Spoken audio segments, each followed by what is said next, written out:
Hello guys, welcome back. आज हम important topic discuss करेंगे। टॉपिक का जो नाम है that is application of adsorption. Adsorption का जो एप्लीकेशन का पार्ट है वो कुछ ऐसा रहेगा। सबसे पहले जो हमारे को समझना है वो ऐसा कि एप्लीकेशन में बहुत अलग अलग टाइप के एप्लीकेशन है। सबसे पहला जो हमारा एप्लीकेशन है दैट इज़ कैटालिसिस। कैटालिसिस में दो टाइप के कैटालिसिस होते हैं, एक homogeneous and heterogeneous catalysis. Homogeneous and heterogeneous catalysis पे अलग सेशन रहेगा हमारा, तो अभी सिर्फ हम एक इम्पॉर्टेंट कंसेप्ट समझेंगे एड्सॉर्प्शन का। अब बेसिकली जब भी आप कोई कैटलिस्ट यूज़ करते हो कोई भी रिएक्शन में, ठीक है, तो कैटलिस्ट क्या करता, सरफेस एरिया प्रोवाइड करता और ये सरफेस एरिया पे आपके रिएक्टेंट्स जाके एड्सॉर्ब हो जाते हैं और सरफेस एरिया बड़ी होने की वजह से रेट ऑफ रिएक्शन इंक्रीज हो जाता है। ठीक है, इंपॉर्टेंट पॉइंट ध्यान रखो कि कैटलिस्ट जो है, कैटलिस्ट में सबसे इम्पोर्टेंट प्रिंसिपल कैटलिस्ट का ये है कि it provides the surface area for adsorption of reactants. जैसे कि सपोज हम एड्सॉर्प्शन में दो प्रिंसिपल कंसिडर करते ही रहता, एड्सॉर्बेट और दूसरा होता है एड्सॉर्बेंट। तो आपका जो कैटलिस्ट होता है वो एड्सॉर्बेंट के जैसा काम करता है। तो catalyst will always work like adsorbent, ये एड्सॉर्बेंट के जैसे काम करेगा। अब जैसे कि if you consider Fe ion जो है ये कैटलिस्ट के जैसे काम करेगा। Ion works as catalyst in manufacturing of ammonia. Ammonia manufacturing में काम करता है। ठीक है, आयन कैटलिस्ट के जैसे काम करेगा इन मैन्युफैक्चरिंग ऑफ अमोनिया और ये प्रोसेस का नाम है that will be Haber process. तो हेबर प्रोसेस में कैटलिस्ट के जैसे काम करने वाला रहेगा आयरन। तो आयरन क्या करेगा, नाइट्रोजन और हाइड्रोजन को एड्सॉर्ब करवाएगा खुद के सरफेस पे, जिसके वजह से क्या होगा, रेट ऑफ रिएक्शन बढ़ जाएगा। तो इम्पोर्टेंट पॉइंट, आपका जो कैटलिस्ट है iron, it will behave as adsorbent और जो रिएक्टेंट्स है, रिएक्टेंट सरफेस पे आके डिपॉजिट हो जाएंगे। और उसके आगे का जो पॉइंट है वो ध्यान से देखो। अगर सपोज आपके पास में कैटालिसिस के पॉइंट ऑफ व्यू से ध्यान से सुनना और समझना है, अगर सपोज आपको मैन्युफैक्चर करना है सल्फ्यूरिक एसिड H2SO4, ठीक है, अब H2SO4 को मैन्युफैक्चर करने के लिए you can use catalyst V2O5। ठीक है, बहुत इंपॉर्टेंट क्वेश्चन है।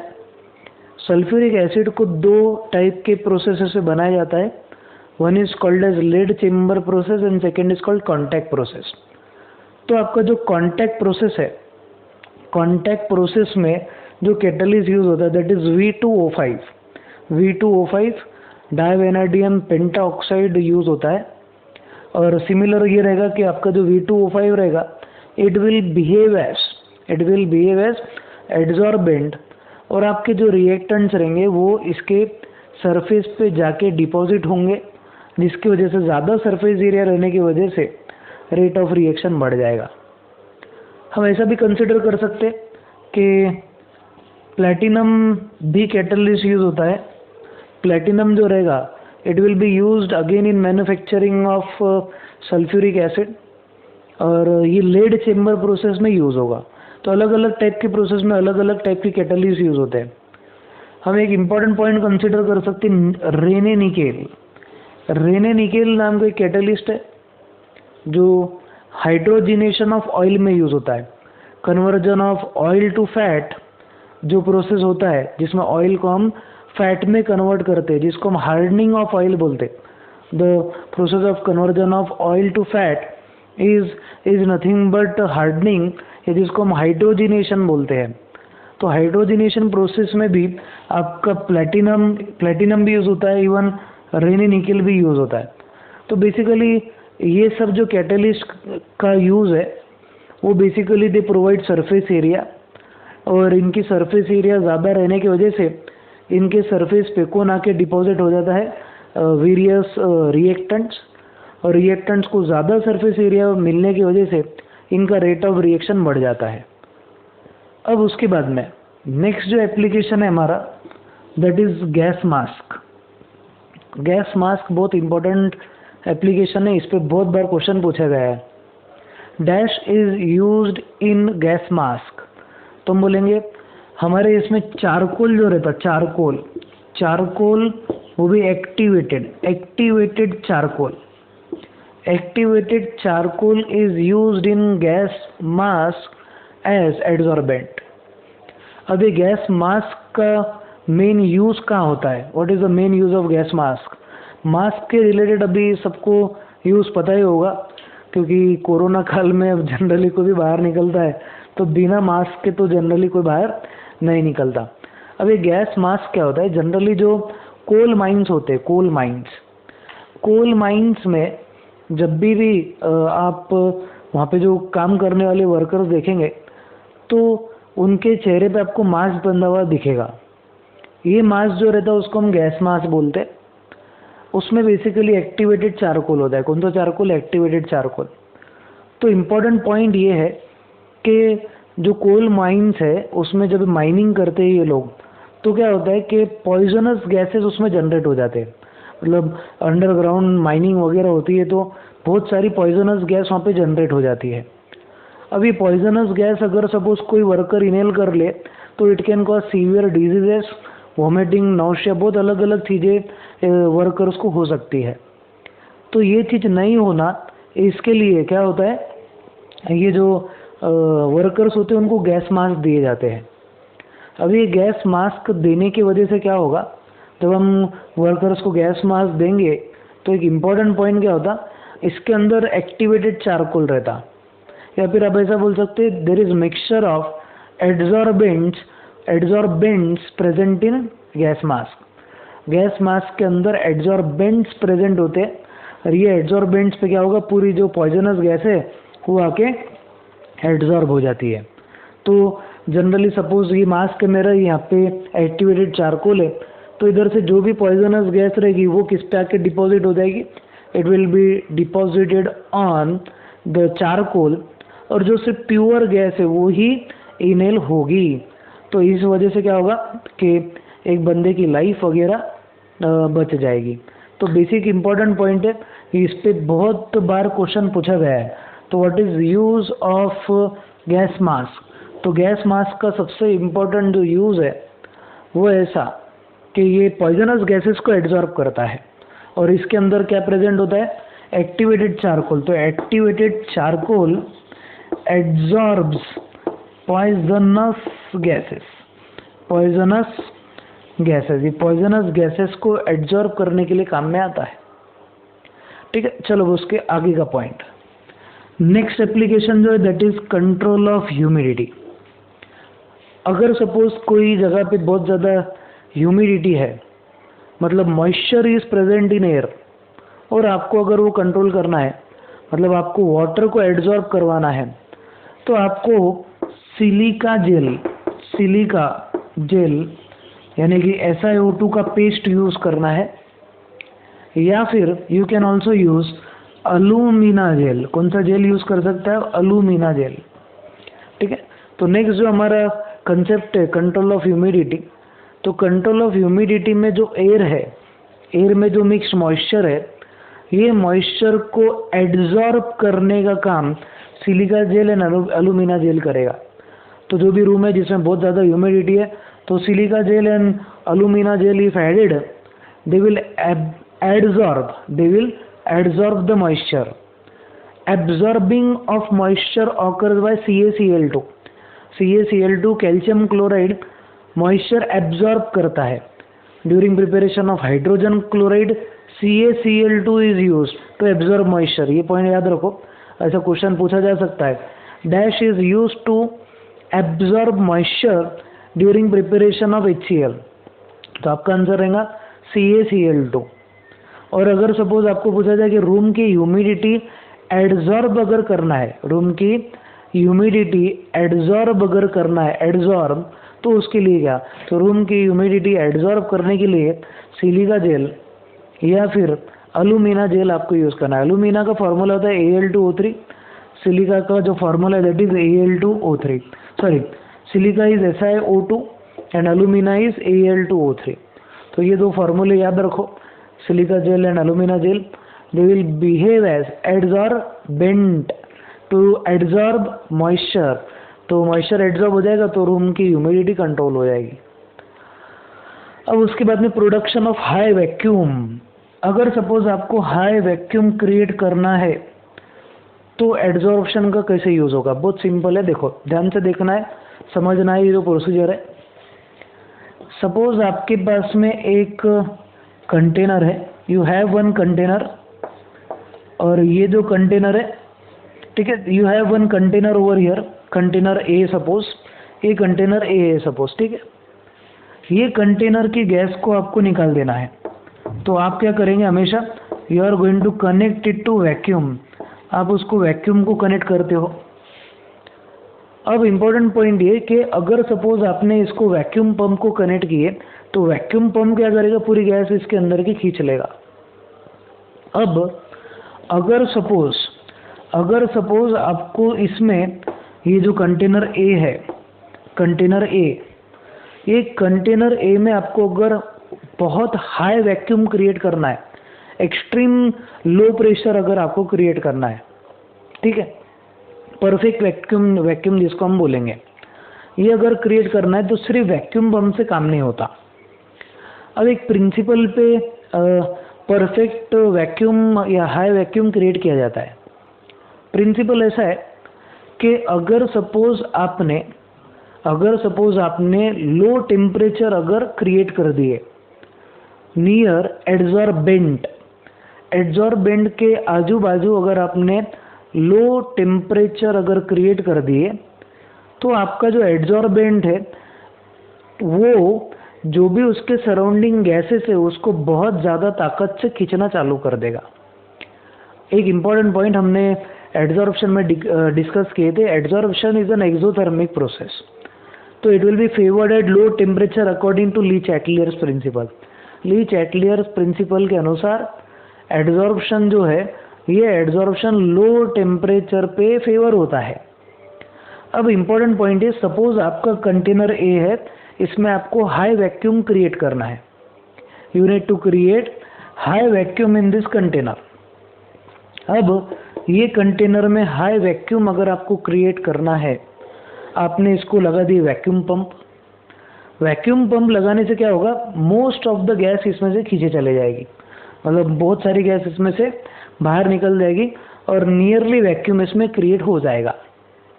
बट इन केस अगर कंप्लीट वैक्यूम इसमें क्रिएट ना हो तो आप क्या करो, ये जो कंटेनर है उसको आप और एक कंटेनर से कनेक्ट कर दो, और ये जो कंटेनर है इसको आप ठंडे पानी से सर्कुलेट कर दो, ठीक है।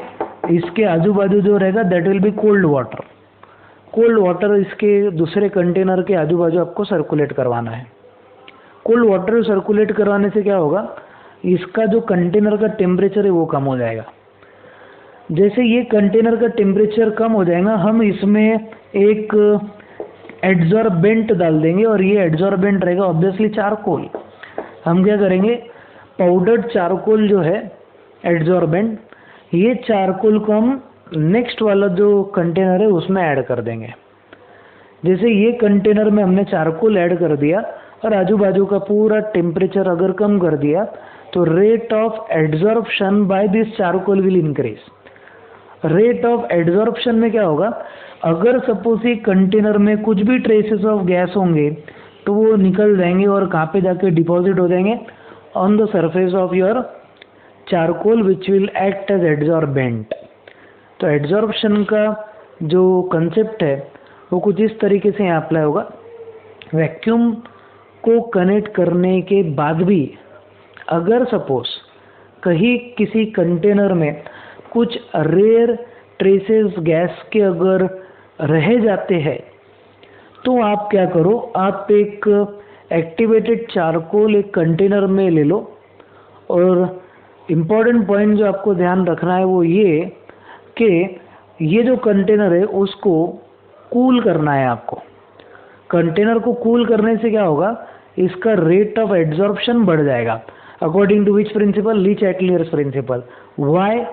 Because adsorption is exothermic and Le Chatelier principle के हिसाब से every exothermic process is favoured at low temperature. तो लो टेम्परेचर क्रिएट करने के वजह से इसमें की पूरी गैस निकल जाएगी और किस पे जाके डिपॉजिट हो जाएगी, चारकोल पे। तो चारकोल पे पूरी गैस डिपॉजिट अगर हो गई तो ये कंटेनर में हाई वैक्यूम क्रिएट हो जाएगा। तो एड्जॉर्प्शन को हम हाई वैक्यूम क्रिएट करने में यूज कर सकते हैं। तो अभी तक के पूरे पहला कैटालिसिस, और कैटालिसिस का टाइप भी हेट्रोजीनस रहेगा, आगे के सेशंस में पूरा डिस्कस होने वाला है हमारा। फिर आएगा गैस मास्क, जिसमें एक्टिवेटेड चारकोल वगैरह सब रहेगा। फिर उसके बाद में रहेगा next control of humidity. Control of humidity is by silica gel and alumina gel. अगर मॉइस्चर एब्जॉर्ब करना है तो क्या यूज करना है, CaCl2। लिखा नहीं है ना मैंने, मैं यहाँ लिख देता हूँ। CaCl2 is use for absorb of moisture. Absorb करने के लिए CaCl2 यूज होता है। क्वेश्चन आएगा आपको तो आपको लिखते आना चाहिए। अब उसके आगे का जो है that is suppression of inert gas. Inert gas मतलब अगर सपोज आपके पास एक कंटेनर है और एक कंटेनर में सपोज हाइड्रोजन नहीं, helium, neon, argon, krypton, xenon है। हमेशा याद रखो ये जो भी आपके नोबल गैसेस है, नोबल गैसेस में हर नोबल गैस का रेट ऑफ एड्जॉर्प्शन अलग अलग रहेगा। ठीक है, every noble gas will have different rate of adsorption. आपका हर एक नोबल गैस जो है उसका डिफरेंट रेट ऑफ एड्जॉर्प्शन रहने की वजह से, रेट ऑफ एड्जॉर्प्शन हर किसी का डिफरेंट रहने की वजह से वो अलग अलग स्पीड से किसी भी एड्जॉर्बेंट पे जाके डिपॉजिट हो जाएगी। तो अगर सपोज आपके पास कोई कंटेनर है और उस कंटेनर में अगर सपोज नोबल गैस है और आपको उसको सेपरेट करना है, तो you can use coconut charcoal. बहुत फेवरेट क्वेश्चन है एग्जामिनर का। Dash is used as adsorbent to separate. कौन सी ऐसी चीज यूज की जाती है, to separate noble gases. Noble gases को सेपरेट करने के लिए क्या यूज किया जाता है, तो हम बोलेंगे कोकोनट चारकोल। कौन सा चारकोल, कोकोनट। तो coconut charcoal is used to separate, coconut charcoal is used to separate noble gases. Noble gases को सेपरेट करने के लिए जो एड्जॉर्बेंट यूज होता है वो होता है कोकोनट चारकोल। तो पहले कोई गैस आके डिपॉजिट होगी, फिर दूसरी गैस, फिर तीसरी गैस, तो रेट ऑफ डिपोजिशन एड्जॉर्प्शन अलग अलग रहने की वजह से you can separate various type of noble gases. फिर उसके बाद में ये भी बहुत इंपॉर्टेंट है, एड्जॉर्प्शन इंडिकेटर्स। अब एड्जॉर्प्शन इंडिकेटर्स क्या होता है वो ध्यान से देखो। बहुत सिंपल कंसेप्ट है एड्जॉर्प्शन इंडिकेटर का। अब आपका जो एड्जॉर्प्शन इंडिकेटर है उसके लिए मैं एक रिएक्शन लिख के बताता हूँ, इतना पार्ट में मिटा देता हूँ। तो please note down this point. ये जितने भी मैंने पॉइंट लिखे सब इंपॉर्टेंट है, सब आपको नोट डाउन कर लेना। अभी तक का जो वीडियो उसका आप स्क्रीनशॉट ले लो। स्क्रीनशॉट अगर अलाउड नहीं होगा तो वीडियो पॉज कर लो, पहले बना लो, फिर उसके बाद में आगे का डिस्कशन जो भी होगा वो लिखना है आपको। ठीक है, ये फ्लो चार्ट के बेसिस पे क्यों बना है, थ्योरेटिकल पार्ट है, तो थ्योरेटिकल पार्ट फ्लो चार्ट के बेसिस पे बहुत इजीली लर्न हो जाता है। Try to make flow charts whenever you need to learn theory part. Theory part learn करना है तो फ्लो चार्ट्स बना के आप लर्न कर लिया करो, ज़्यादा इजी हो जाता है। अब एड्जॉर्प्शन इंडिकेटर्स, आपने इंडिकेटर तो सुने होंगे। इंडिकेटर मतलब क्या, गाड़ी पे जो रहता है वो वाला नहीं। इंडिकेटर मतलब क्या रहेगा हमारा, कि अगर सपोज आपकी कोई रिएक्शन कर रहे हो, जैसे कि आप न्यूट्रलाइजेशन, सपोज आप न्यूट्रलाइजेशन रिएक्शन कर रहे हैं और इस न्यूट्रलाइजेशन रिएक्शन में रिएक्शन का एंड पॉइंट आपको अगर डिटरमाइन करना है, एंड पॉइंट मतलब कि कब आपकी रिएक्शन कंप्लीट हो गई है, तो जनरली इंडिकेटर्स क्या करते हैं, indicators are used to indicate the end point of reaction. Reaction का एंड पॉइंट कब है, हम इंडिकेटर्स में कलर चेंज होता है और वो कलर चेंज होने से हम वो डिटेक्ट कर सकते हैं। अब इम्पोर्टेंट पॉइंट ये एड्जॉर्प्शन का यूज़ कहाँ पे होगा इंडिकेटर्स में, Basically, there are some indicators like fluorescein, SCIEN, fluorescein और eosin और fluorescein ये टाइप के इंडिकेटर्स है जो एड्जॉर्प्शन के बेसिस पे काम करते हैं। तो जनरली क्या होता, रिएक्शन के बाद में एड्जॉर्प्शन स्टार्ट होने की वजह से they will show colour change. जैसे कि एक सिंपल सा पॉइंट बताता, आपके पास में कंपाउंड है AgNO3 सिल्वर नाइट्रेट और आप उसकी रिएक्शन करवा दें NaCl के साथ। NaCl when is reacted with AgNO3 तो आपको क्या मिलेगा, you will get AgCl plus NaNO3, AgCl plus NaNO3 मिलेगा आपको। अब ये जो AgCl है इसका जो प्रेसिपिटेट होता है वो होता है वाइट कलर का, तो इसको हम वाइट PPT लिखते हैं, ठीक है। तो हमारा NaCl प्लस AgNO3 जो रहेगा, NaCl plus AgNO3 is going to give AgCl plus NaNO3। अब ये जो AgCl है इसका प्रेसिपिटेट वाइट होगा, कौन सा होगा, वाइट। अब इम्पोर्टेंट पॉइंट जो आपको ध्यान रखना है वो ये, NaCl और AgNO3 इनकी रिएक्शन से AgCl बनेगा वाइट कलर का। जैसे जैसे रिएक्टेंट की कॉन्सेंट्रेशन कम होती जाएगी, ठीक है, जैसे कि हमारा NaCl का कॉन्सेंट्रेशन कम हो रहा है या क्लोराइड का कॉन्सेंट्रेशन कम हो रहा, तो क्या होता, आपका जो वाइट कलर का जो PPT है उस पर एड्जॉर्ब हो जाता है हमारा इंडिकेटर, और ये इंडिकेटर जो रहेगा, this indicator will be fluorescein. कौन सा कलर का रहेगा, कौन सा इंडिकेटर रहेगा, फ्लोरोसिन। फ्लोरोसिन इंडिकेटर क्या करेगा, पूरा NaCl जब AgCl में कन्वर्ट हो जाएगा तो it will show colour change, और ये जो आपका वाइट PPT है इस पर आपको रेडिश कलर चेंज दिखना चालू हो जाएगा।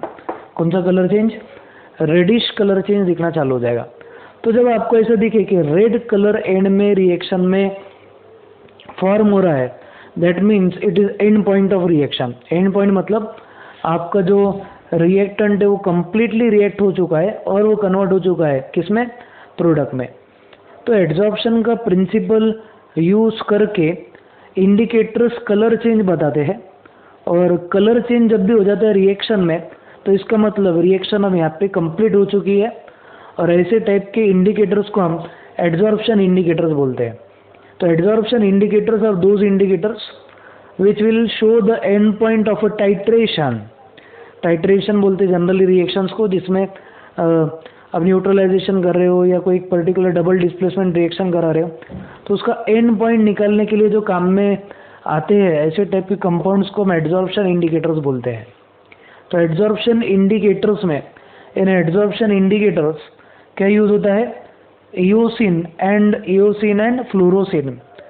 AgCl की जब प्रोडक्शन में आपको वाइट कलर के PPT पे कलर चेंज मिले, इसमें रेडिश कलर अगर आपको बनता दिखे तो समझ जाना कि आपका रिएक्शन कंप्लीट हो गया between NaCl and AgNO3 and that will B and point of the reaction.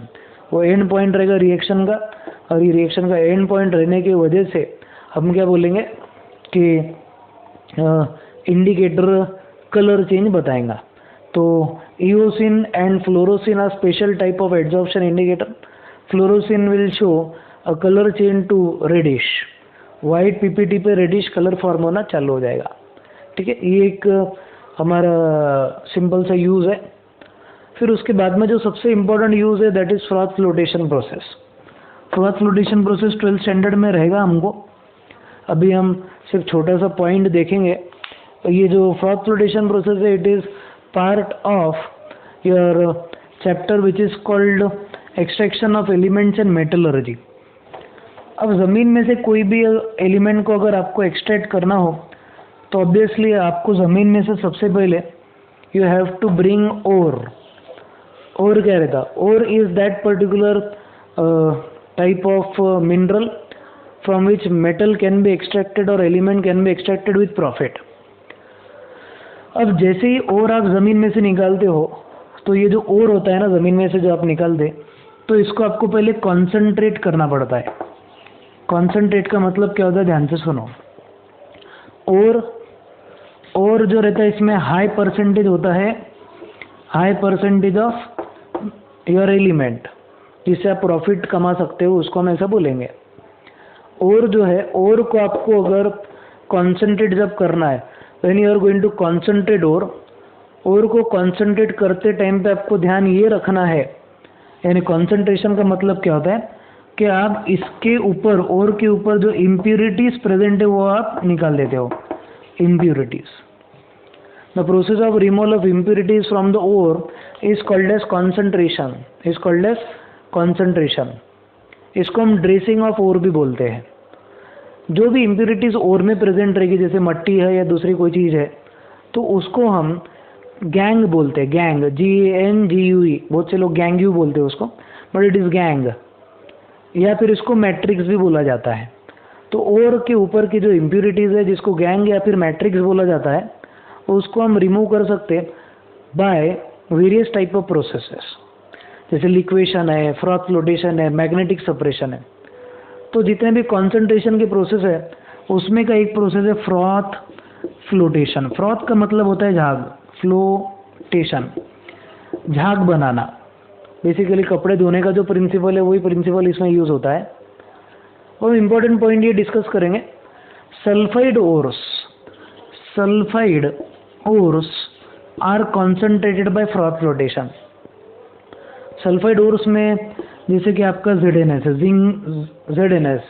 Zinc blende, zinc sulphide, या फिर PBS that is lead sulphide, Cu2S वगैरह, ऐसे जो सल्फाइड ओर है, सल्फाइड ओर, इनको हम कॉन्सेंट्रेट करते हैं by using froth flotation. Froth flotation में क्या होता है, हम जनरली एक कंटेनर कंसिडर करते हैं। ये पूरा डिटेल में 12th में पढ़ाऊंगा आपको, अभी सिर्फ हम डिस्कस ये कर रहे हैं कि आपका जो कंटेनर है उसमें आपको प्रेशर क्रिएट करना है, प्लस यहाँ पे एजिएटर यूज़ करना है जो क्या करेगा, पूरे इसको शेक करेगा पूरे सॉल्यूशन को। इसमें हमारे को ऐड करना है pine oil. Pine oil add कर सकते हैं आप। You can also add eucalyptus oil, नीलगिरी का तेल भी आप इसमें ऐड कर सकते हैं। तो क्या होता, जो भी आपका सल्फाइड ओर है, सल्फाइड ओर, वो सल्फाइड ओर जो है उसको वेट कर देगा कौन, पाइन ऑयल या फिर यूकैलिप्टस ऑयल, और ये फ्रॉथ के जैसे ऊपर आ जाएगा। और जो भी मट्टी है वो कहाँ चली जाएगी, it will settle at the bottom, bottom में पूरी मट्टी चली जाती है। तो आपका पाइन ऑयल और यूकैलिप्टस ऑयल जो है ये इस पे एड्जॉर्प्शन हो जाता है किसका, ये सल्फाइड ओर्स का। तो sulphide ores will be adsorbed on the surface of pine oil और eucalyptus oil and they will be converted into froth. Froth मतलब झाग, और झाग ऊपर आ जाएगा, बचे भी जो भी मट्टी है वो पूरी नीचे सेटल हो जाएगी। तो बेसिकली आप इम्प्यूरिटीज जो प्रेजेंट होती है ओर में, यानी कि गैंग या फिर मैट्रिक्स जो प्रेजेंट होता है, उसको आप सेपरेट कर सकते हैं बाय यूजिंग पाइन ऑयल और यूकैलिप्टस ऑयल। बहुत इंपॉर्टेंट क्वेश्चन है। फ्रॉथ फ्लोटेशन का तो पूरा डिस्क्रिप्शन हम देखने वाले इन 12th standard, but important point अभी के लिए जो हमारे को समझना है वो ये, froth flotation process is used to concentrate sulphide ores. Only sulphide ores can be concentrated using froth flotation, जैसे कि ZNS, PBS को गैलेना बोलेंगे हम, ठीक है। तो इतना इंपॉर्टेंट पॉइंट आपको ध्यान रखना है। It works on principle of selective adsorption. All sulphide ores are selectively adsorb by pine oil और यूकैलिप्टस ऑयल, नीलगिरी का तेल। इतना पॉइंट आप ध्यान रखो, ठीक है। तो ये जनरल से पॉइंट है हमारे यूज ऑफ और applications of various type of, यानी applications of your adsorption in various fields. अलग अलग फील्ड में आप एड्जॉर्प्शन का एप्लीकेशन देख सकते हो, ठीक है। चलो then, this is your part related to adsorption. Then next video lecture में मिलेंगे, तब हम कैटालिसिस का पूरा पार्ट डिस्कस करेंगे। चलो देन मिलते हैं नेक्स्ट वीडियो लेक्चर में, तब तक के लिए स्टे होम, स्टे सेफ।